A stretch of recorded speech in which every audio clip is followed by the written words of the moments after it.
Hoje, no programa Assembleia Convida, nós estamos tendo a honra de receber aqui no estúdio da TV Assembleia um grande músico, um grande compositor, um grande letrista, ele que também é repentista, cordelista, um estudioso da área da música, da tradicional música popular brasileira. Ele é advogado, é especialista também em direito autoral, ajudou a fazer a história da música popular brasileira. Com vocês, a entrevista que nós vamos fazer hoje é com o Jorge Melo. Muito obrigado, Jorge Melo, pela sua presença aqui, que nos honra muito.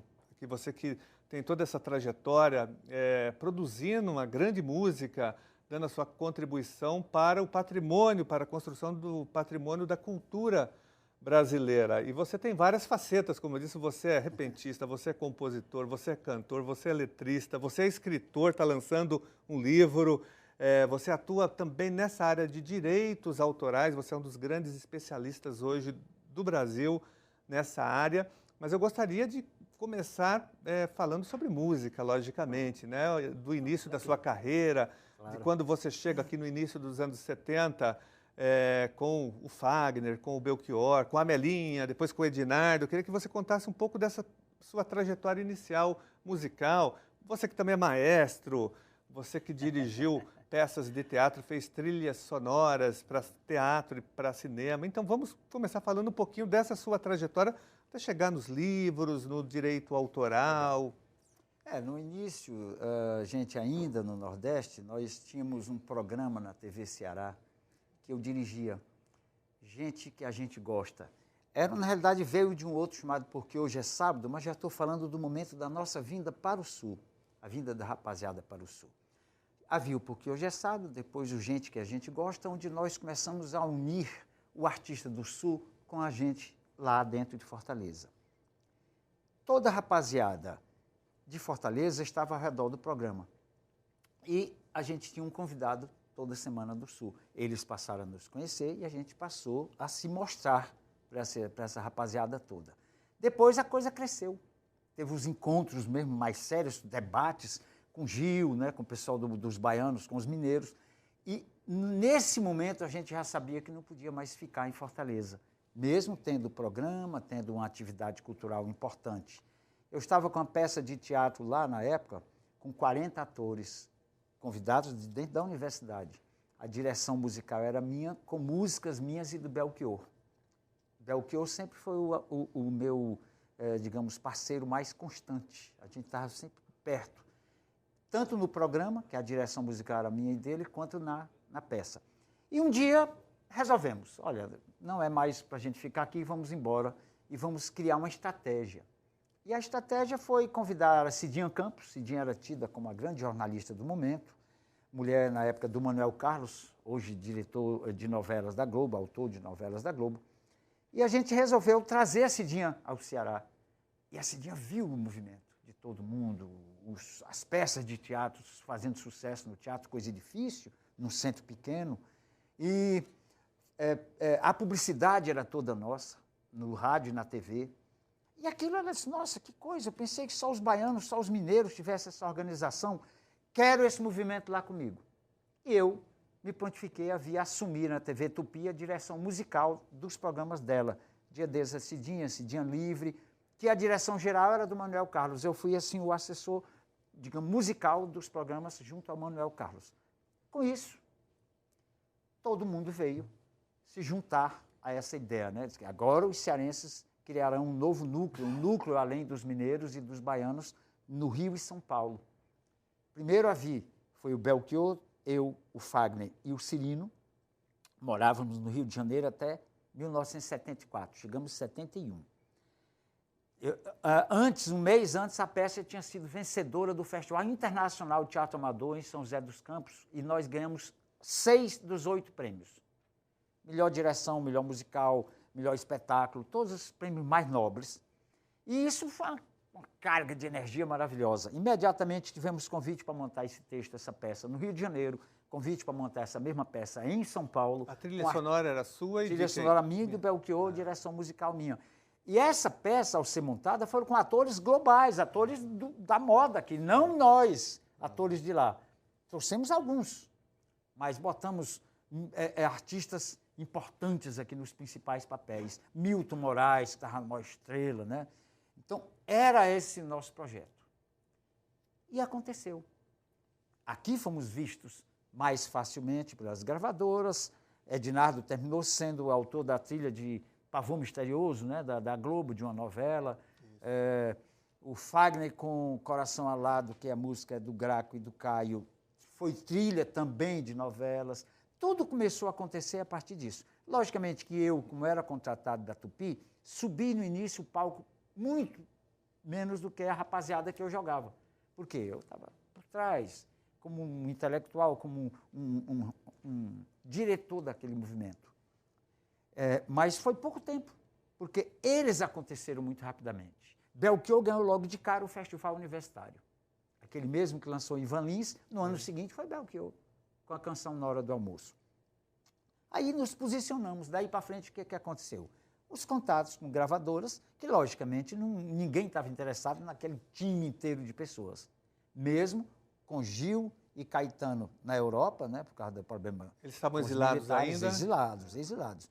E os mineiros também, meio escondidos do espaço Rio e São Paulo. Mas a coisa aconteceu. E está aí a vida cultural de todos eles, os sucessos de Belchior Fagner, minhas obras, minha música, minhas peças, meus livros, e as coisas aconteceram. Você tem muitos discos na época, ainda os LPs, né, que você lançou. Claro. Tenho aqui alguns que eu gostaria de mostrar para o telespectador da TV Assembleia. Esses são os CDs. Esse é o CD Rima. Esse é o Rima. Vou mostrar um outro aqui. Que é o Repente. CD mais que de repente. Você vê que nos meus CDs eu insinuava que o meu trabalho tinha um repente. Mas um repente, quando é gravado, ele deixa de ser repente. Esse aqui claramente. Claramente, são canções. Quando o repente é gravado, ele vira uma canção. Ele não é mais um repente. Mas no meu show, Mas como palco, que entra? sempre... Você é um especialista nessa área de repente. Você é um grande repentista, um estudioso dessa área, um professor, um maestro. Muito. Mostra pra gente um pouco. Gosto. O repente é uma arte maravilhosa, uma arte medieval, que teve origem no decorrer da Idade Média, e ela influenciou muitas outras artes. As universidades árabes que abriu na Ibéria, elas ensinavam a arte do versejar e do repentear. E esses modos têm a origem lá e que hoje são a base do repente nordestino. Por exemplo, versos de 7 sílabas, esse aqui, que eu acho lindo.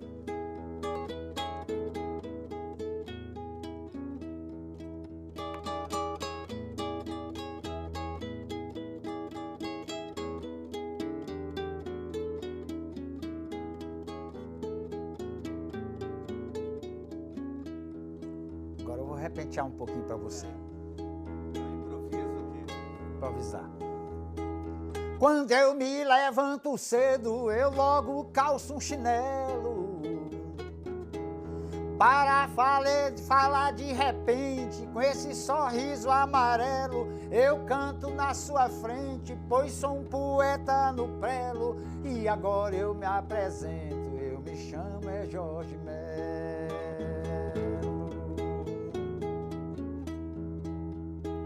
Já vi muita cara feia, lobisomem, caipora, vi até peixe na areia, vi montar sem ter espora, chorar de barriga cheia, não minto se eu falo agora, já apanhei do nó da pé, mas cantador como eu não chora. Eu cantando desse jeito, você me ouvindo sentado, eu fazendo esse repente só aqui no ponteado. Quem ouvir lá da sua casa vai ficar admirado. Eu cantando pra você bem aqui nessa TV, na frente de um deputado.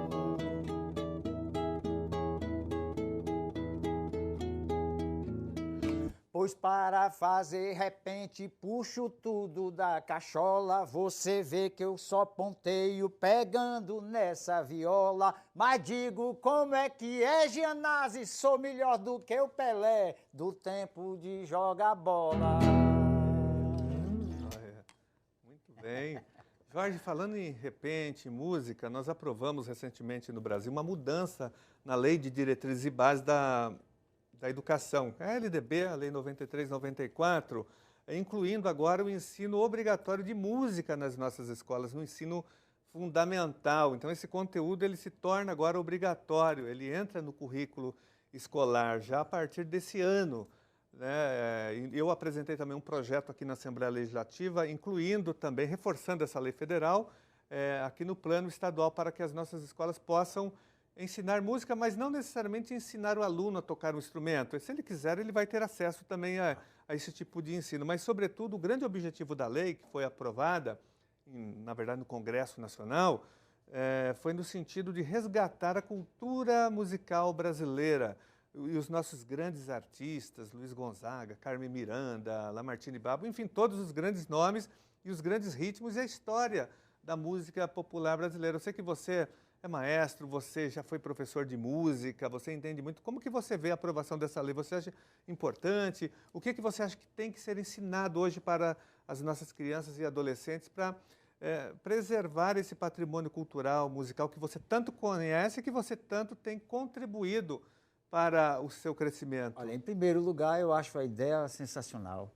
Acho uma coisa vital, maravilhosa. Já fiz meus comentários sobre isso no meu blog, comentários sobre isso nos meus sites de amizade, porque é importante que a criança, que o brasileiro tenha acesso ao Brasil. É importante que ele conheça o Brasil, que ele veja o Brasil. E a nossa arma maior, a nossa coisa mais forte, a coisa mais vista aí fora, que tem mais a cor do Brasil, é a nossa música. A nossa música inspira até o futebol. Porque o futebol, todo mundo diz, tem mais ginga, tem mais samba, tem mais balanço, porque vem da nossa música. Não é fácil você encontrar um povo que tem essa conotação e deixa passar em branco. Deixa que a rapaziada aprenda música, por exemplo, nos discos estrangeiros, e eu não tenho nada contra o que é estrangeiro, eu estou dizendo, precisa falar das nossas coisas para que ele conheça a sua terra, a sua gente, e possa sentir quanto essa coisa é boa, quanto isso é profundo e quanto isso é bom. Por exemplo, hoje a nossa juventude, uma boa parte das nossas crianças e adolescentes conhece o rap. Né? O rap, que é um ritmo que a gente respeita muito, mas existe uma semelhança também, uma diferença ao mesmo tempo com o repente. Como que você vê essa diferença? Qual a diferença do rap e do repente? O repente, por ter a idade que tem... Mas tem um ponto de encontro também? Tem um ponto de encontro. Ambas são artes do improviso. Certo. Né? Existem várias artes do improviso.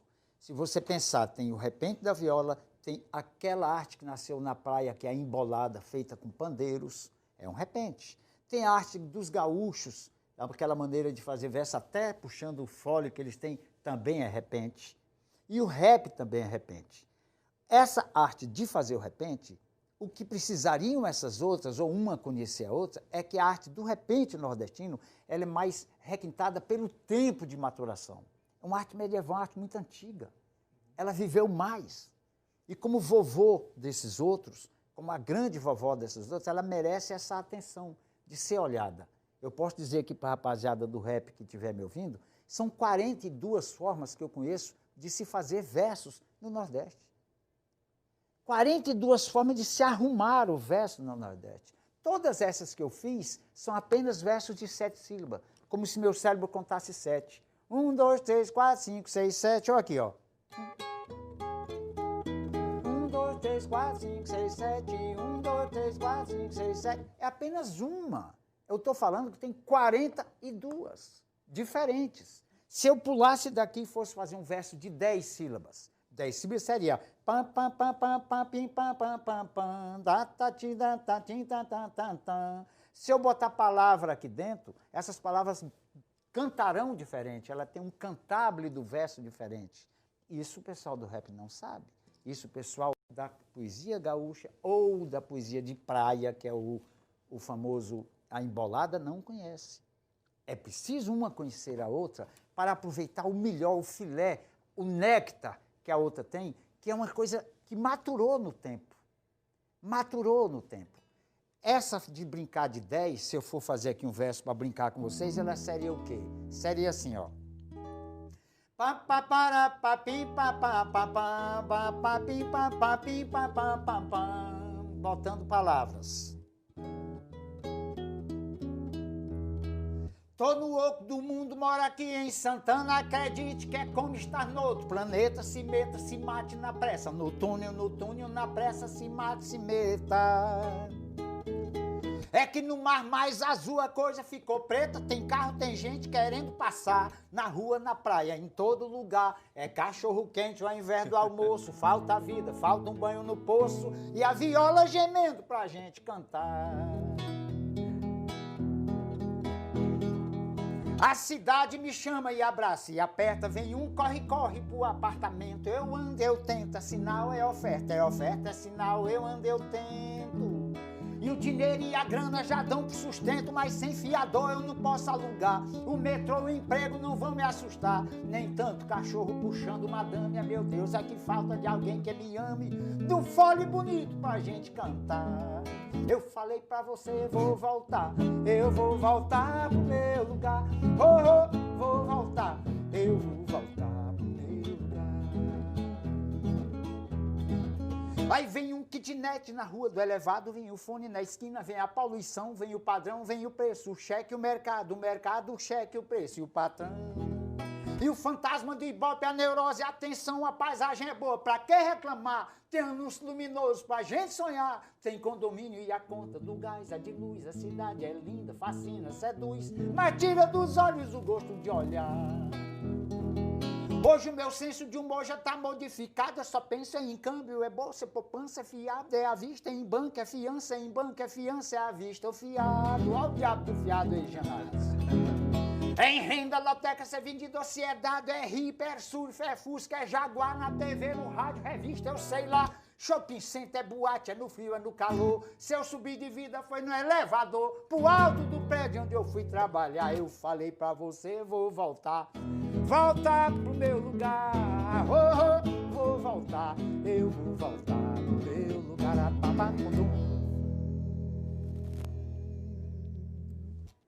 E eu só mostrei 2.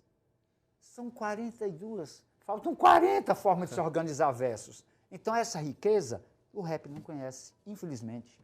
Nunca viu. Assim como também essas outras formas que eu citei, que são repentes. E como repentistas, merece todo o nosso aplauso e toda a minha admiração. Mas o repente tem muito mais maturação, muito mais idade. É a grande vovó. Jorge, eu quero aproveitar a oportunidade até para sugerir aqui ao Ministério da Educação, sugerir às secretarias municipais e estaduais também de educação, de todo o Brasil, aqui do estado de São Paulo principalmente, mas de todo o Brasil, para que você seja consultado, para que você integre as equipes para a implantação do ensino de música nas escolas, porque nós temos o acúmulo que você tem, a história que você tem, a experiência como maestro, como músico, como estudioso. E isso que eu estou falando estão nos meus livros.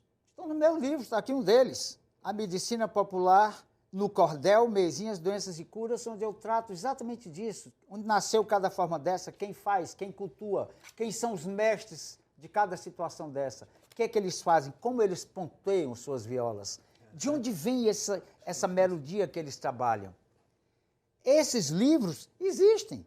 Eu estou registrando essa minha memória, contrato com essa cultura, para que ela não morra em mim, para que ela não se acabe. Precisa ficar. E se houver chance de falar para a rapaziada de escola, eu teria o maior prazer do mundo. Você tem feito palestras, shows com essa pegada, dentro desse diapasão de... Tenho. Inclusive, já faço palestra, inclusive ela toda em verso. Ah, é mesmo? Desde a hora que eu digo bom dia, que eu chego na classe, já toda ela em verso, até o final da palestra.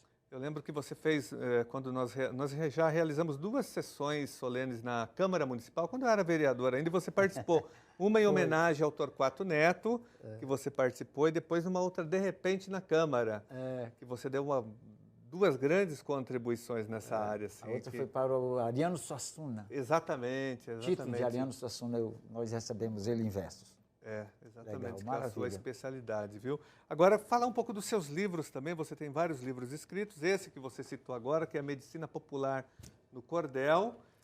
Nós temos um lançamento agora, que é esse lançamento Benedictus, que você acabou de lançar. Queria que você falasse um pouquinho sobre esse livro, mas nós vamos falar depois do intervalo. Maravilha. Estamos de volta com o programa Assembleia Convida, recebendo aqui no estúdio da TV Alesp um grande compositor, músico, cantor, repentista, escritor, advogado, Jorge Melo.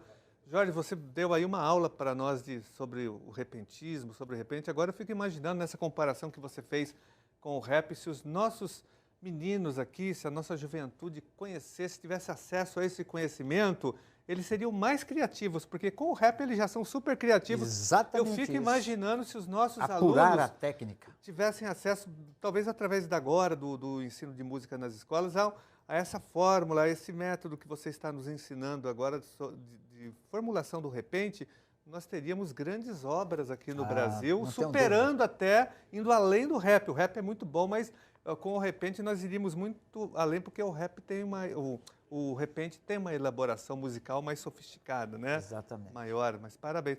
Vamos, antes de falar do livro Benedictus, que você está lançando agora, eu queria que você cantasse mais uma música aqui para o telespectador. Essa canção é uma das canções que eu fiz com Belchior e uma das que ele gravou minha. Ele gravou mais de 2 dezenas de músicas de minha autoria e eu gostaria de iniciar com essa, que é uma canção que eu gosto muito, Num País Feliz, Jorge Melo e Belchior.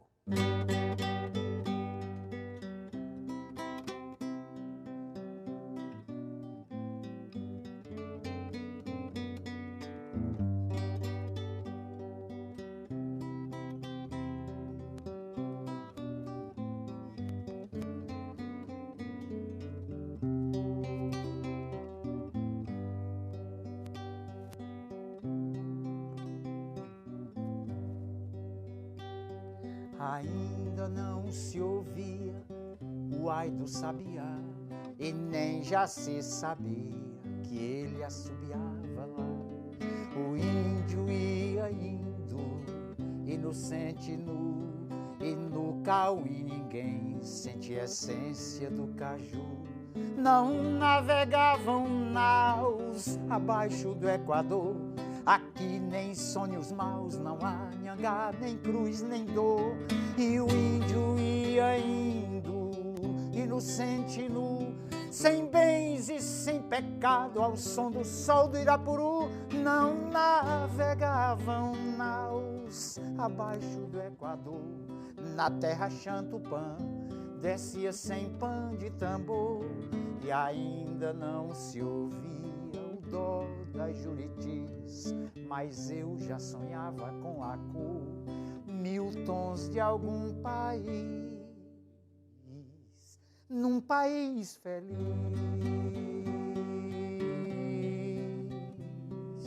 Oh, oh, oh, oh, feliz.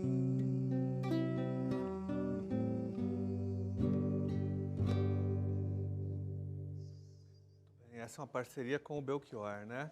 Só antes de voltar ao livro, que nós vamos falar sobre ele, Benedictus, você teve contato também, eu me lembro, você participou do nosso evento na Câmara Municipal, em homenagem ao Torquato Neto. Estavam presentes lá o Ali Salomão, Rogério Duarte, presente também o Carlos Renault, compositor. Mas você teve um contato, né, em vida ainda com o Torquato Neto.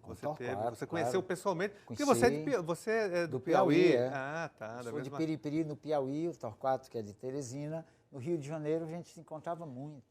Ah, tá. Muito, a gente morava perto. E sempre à noite a gente estava se encontrando, se vendo, se achando. A gente frequentava as mesmas tocas, né? Sei. Então era uma coisa... Houve muita participação de convivência nossa. Eu, minha mulher, ele, a mulher dele, no Rio de Janeiro. Só para quem não conhece, Torquato Neto foi um grande poeta, fez grandes letras e um dos protagonistas do movimento tropicalista, junto com o Gilberto Gil, com o Caetano Veloso, Rogério Duarte, Tom Zé. Ele fez parte desse movimento que você citou aqui, dos baianos, e depois você citou o Clube de Esquina também, com outro movimento, e teve o de vocês, né? Do pessoal do Ceará, os grandes movimentos aí da música popular brasileira. Mas, Jorge Melo, vamos falar agora desse livro que você acabou de lançar, Benedictus. Vou mostrar aqui, telespectador. Benedictus, uma aventura de magia. Eu queria que você falasse um pouco sobre esse trabalho, Olha, que você faça uma síntese aqui para nós. Claro, eu sempre publiquei teses, ensaios, pesquisas, e a minha obra fica sempre no campo do acadêmico, nunca do escritor. E eu sentia a necessidade de pisar na praia do escritor. E comecei a escrever romances, escrever ficção, estou com 4 prontas, e liguei para as editoras, olha, tenho ficção e tal, você mande para a gente ver e tal. Na conversa, alguém teve interesse, e o Benedictus é uma vivência que eu descrevo o ambiente da década de 50 numa cidade do interior do Piauí, que é Piripiri, a ambiência política naquele momento, a divisão de poder, a luta pelo poder naquela pequena localidade, e a minha convivência com pessoas muito misteriosas, muito estranhas que existiam na localidade. E eu cito esses homens nessa luta, nessa busca do poder, com essa relação com essa figura misteriosa, essa figura estranha. É um feiticeiro, um homem cheio de mistérios, um homem cheio de magia. Eu até tenho uma frase na capa que eu digo, falando do Benedictus, eu digo isso aqui. A narrativa mergulha num ambiente mágico, trágico, místico, rico e rústico nordestino, em particular do sertão piauiense, retratando a minha memória de infância e adolescência na cidade de Piripiri, minha terra natal.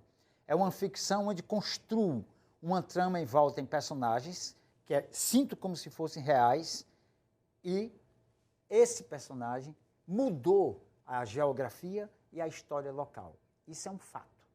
Eu aprendi isso em Piripiri quando criança, pelo que os velhos me contavam, pelo que meu pai me contava desse cidadão. Esse cidadão, ele passava lá em casa quase todos os dias para tomar um café, para bater um papo com minha mãe, e ele era muito estranho. Não vou falar mais para que você tenha a oportunidade de comprar o livro, mas ele era uma figura muito estranha. Ele andava o dia inteiro na rua com 3 cobras seguindo ele, 3 cobras atrás. Então, tem coisa mais estranha do que isso? Conheço o Benedictus. E o Benedictus é porque eu o comparo a todos os homens bentos da história. Benedito quer dizer bendito, e o nome dele é Zé Bento. E eu fico a me perguntar, será que pelo que o Zé Bento me contava, esse homem é todos aqueles homens bentos que eu conheci na história universal? Está aí, um romance, Benedictus, uma aventura de magia. Jorge, e você tem um outro livro também muito importante que se chama Direito Autoral da Titularidade. Como que você faz essa ponte? Você é um maestro, um músico, né, um historiador da cultura brasileira, mas você tem essa formação, mas você se formou também em Direito, você é um acadêmico dessa área, enfim, você atua como advogado, você é especialista em Direito Autoral. Como que você faz essa transição? E eu gostaria que você falasse desse outro livro, Direito Autoral da Titularidade, é um livro também muito importante nessa área. A minha obra artística, musical, ela teve presença exatamente no meio universitário, quando eu era universitário em Fortaleza. Lá eu fiquei conhecido, rapaziada, foi aquelas músicas produzidas no seio da universidade que me levou à TV, que me levou ao rádio. E eu nunca deixei de lado. Ao chegar em São Paulo, no grande centro, São Paulo, fiz mais um curso. Aqui eu fiz o curso de pedagogia, né, especializado em música, por isso ensinei música em algumas escolas. Ensinei música em 3 faculdades aqui em São Paulo, sou graduado, tenho o curso de composição e regência, tenho o curso de licenciatura plena em música e o curso de direito. Só que eu passei 30 anos sem viver o direito, só na música, na estrada, nos palcos, só na coisa da loucura da música, na noite. Na produção, eu tenho mais de 15 mil horas de gravações de estúdio, né, como arranjador, como maestro, como produtor de CDs. E em 95, eu dei uma luz, eu estava nesse movimento da defesa da lei nova do direito autoral, da divulgação dessa lei nova, da compreensão dessa lei nova, e no ato de festejar a lei que estava nascendo, eu falei isso para minha mulher, disse, eu acho que eu vou voltar para o direito e começar a falar dessa lei para a rapaziada. Ela tomou o maior susto. Eu disse, não, tu vai voltar para o direito, tu acorda às 4 da tarde, cara, tu vive na noite, tu chega em casa às 5 da manhã. Eu digo, você vai ver. Mudei completamente a minha vida. Claro que eu precisei para isso refrequentar uma escola para poder conhecer. Só a Constituição tinha trocado 4 vezes, do último conhecimento que eu tive ainda em Fortaleza, em 71, no direito, para o dia que eu voltei, que foi em 95. Tinha mudado a Constituição. Eu fui reciclar esse meu conhecimento. Comprei livros, me informei, frequentei aulas para me reciclar. Fiz o exame da OAB e passei na primeira. Quando eu passei na primeira, eu disse, estou pronto, vou abrir meu escritório e vou trabalhar com a lei do direito autoral. E daí começou a ideia de escrever sobre a matéria. E essa matéria orienta muita gente, muitos autores, muitos músicos. Meu blog é sempre visitado por eles. Outras pessoas que publicam, como a revista Ritmo Melodia, que publica, me fala que é muito visitada a busca dos autores sobre ela, porque eu desmistifico a lei. Se você prestar atenção, o próprio livro já diz, direito autoral da titularidade tem uma interrogação em cima de um cifrão. Quem é o titular? Quem é que pode dizer, me pague porque é meu? Isso a rapaziada não sabe. E essa confusão com direitos conexos, né? Tem o titular, como não que você... sabe o conexo, nem mesmo dentro do próprio autor. Por exemplo, o autor chegar, eu dei a música para a gravadora, eu quero saber quanto ela vai me pagar. Calma lá. Ah, minha música está tocando muito, a gravadora não me paga nada. Calma lá. Então, o autor não sabe, Gianazzi, infelizmente. A execução pública é paga pelo veículo que utiliza. É essa TV, é a Globo, é a outra situação. Na rádio, quem paga é o utilizador, ou seja, a execução pública, quem utiliza que deve. Então, o autor tem que cobrar da sua associação, porque ele é associado, e a associação tem que fiscalizar a obra dele junto a essas entidades que utilizam. Mas no alto da gravação, do registro, que vira o produto final, que é aquele suporte chamado hoje CD, que era o disco, é uma venda. Sendo venda, é tirada da nota fiscal de venda. Esse é um outro direito, também autoral. Quem controla esse direito? Ou você diretamente ou através da sua editora. O que é a editora musical? A editora musical é como um despachante. Apenas isso. Ela é um gestor de negócio. Apenas isso. Ela apenas tem um contrato da obra e administra esse contrato da obra. O autor confunde com a verba que é arrecadada pela execução, que hoje no Brasil é buscada para cada um de nós pelo ECAD. E a associação, o ECAD é formado por um monte de associações. São 10 associações. 10 associações. A sua associação tem que fiscalizar isso, buscar isso para você e você cobrar da sua associação. Agora, tem 6 direitos autorais ainda menores, pequenos, de outras distribuições. O cara que aparece, o intérprete principal, você vai buscar onde? Lá na Socimpro, Sociedade de Intérpretes, lá na AMAR, a Associação de Músicos, Arranjadores e Regentes. Então, essas associações têm que se armar para buscar esses direitos. Esses são os conexos. É o intérprete principal. O outro é o músico, são os conexos. O outro é o músico executante. Participou da gravação. E tem gente que só aparece no palco. Aí você pergunta como?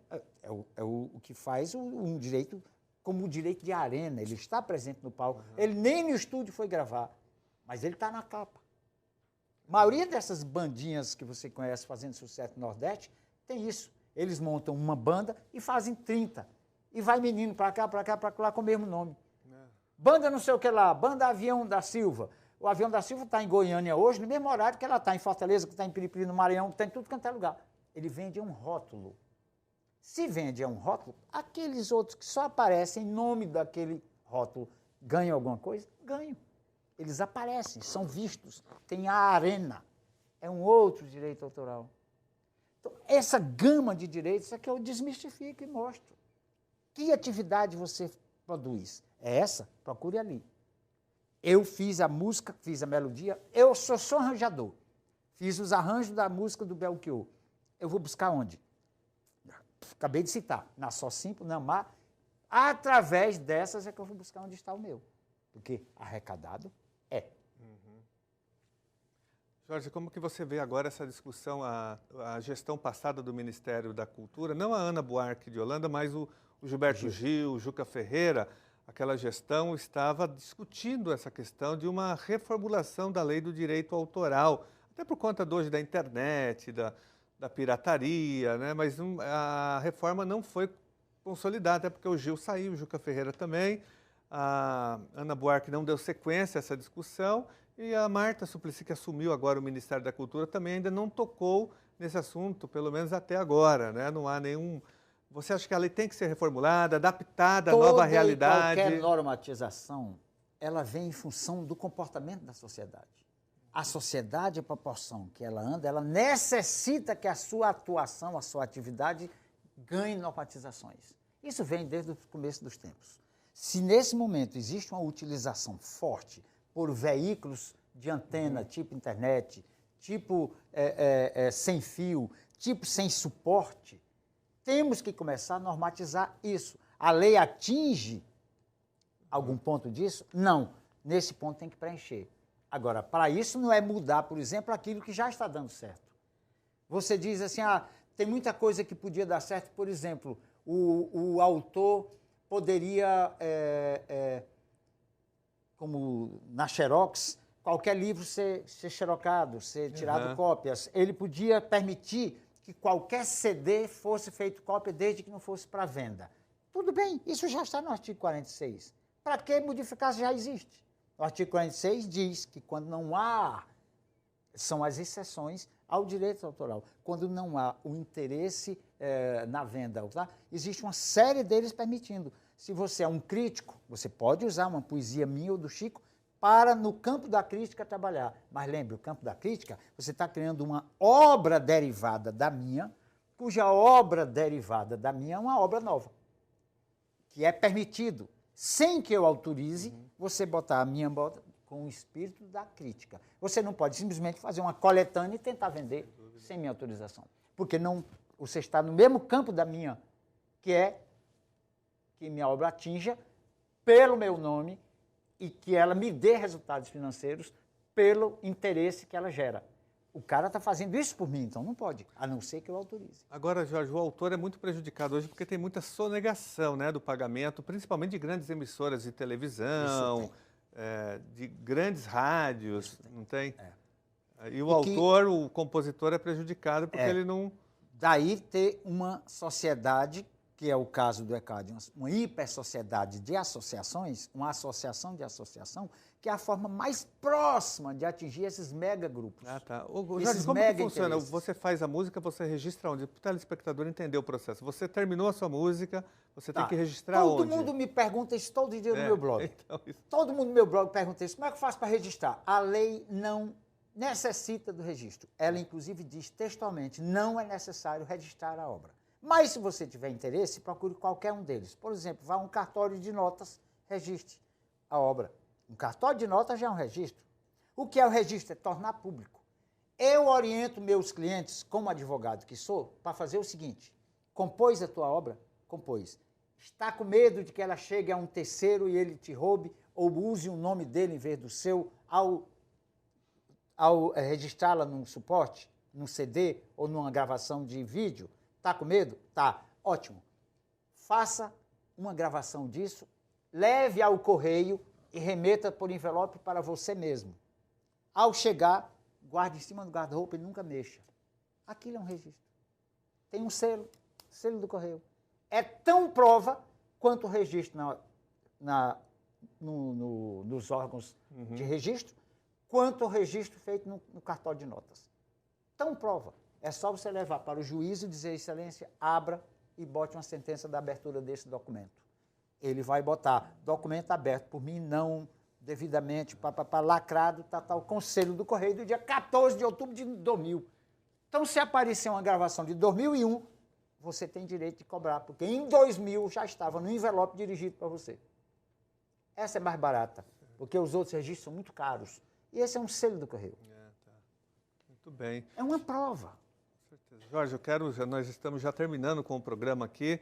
Eu quero primeiramente agradecer a sua presença aqui, essa aula que você está dando sobre música brasileira, sobre repente, sobre cordel, sobre direito autoral, te parabenizar pelo seu histórico trabalho, pela sua contribuição para o enriquecimento da música popular brasileira e, sobretudo agora, que você vai ter um papel muito importante, que eu repito, que é na construção do programa para o ensino de música nas nossas escolas públicas e privadas também, nosso sistema educacional. Você vai ter um papel fundamental, por isso que eu sugeri aqui aos secretários de Educação e ao Ministério da Educação para que você seja consultado. Você tem um papel fundamental, até porque você já atuou muito nessa área, foi professor, é maestro, enfim, o seu papel vai ser cada vez mais fundamental agora. Eu gostaria de encerrar o programa aqui com mais uma música, logicamente, né, para você encerrar com chave de ouro aqui.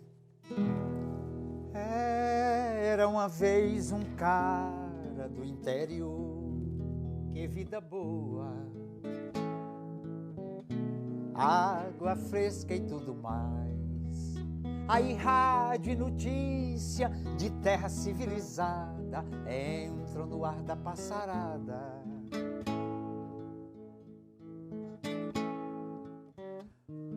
E adeus, paz, o que restou foi seguir na vida, com bilhete só de ida pra fazenda, da fazenda pro mundão.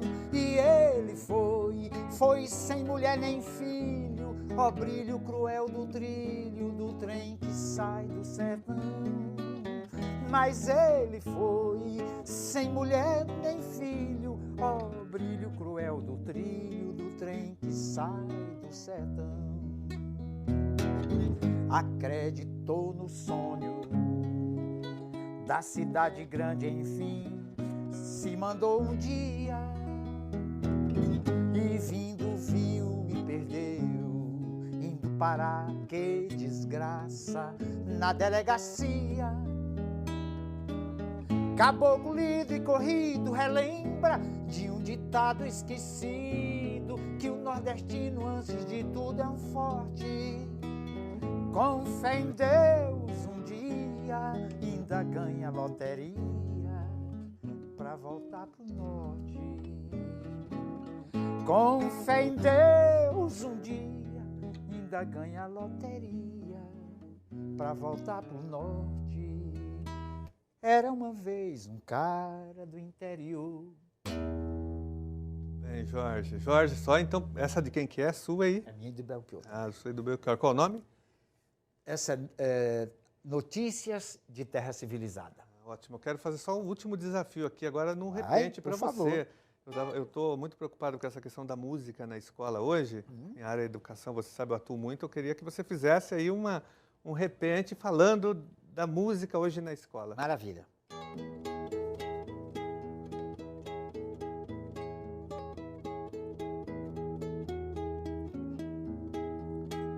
Eu digo Pagianás e tudo agora que eu sei. Quem faz uma lei dessa já pode ser bom um rei. Eu digo para você, veja só se acertei. A lei de música na escola, meu amigo, não me enrola, é a baita de uma lei. Eu gosto de ver agora, por isso vou lhe contar. Se você vai pra escola, bota o filho pra estudar. Já sabe que esse moleque tem muito que vai lhe dar. Vai trazer uma notícia de uma coisa tão porreta, que a coisa mais bonita é nossa música popular. Muito bem, muito bem. Obrigado, Jorge. Muito obrigado pela sua presença e parabéns pelo seu trabalho. Encerramos, então, o programa de hoje, Assembleia Convida, com Jorge Melo.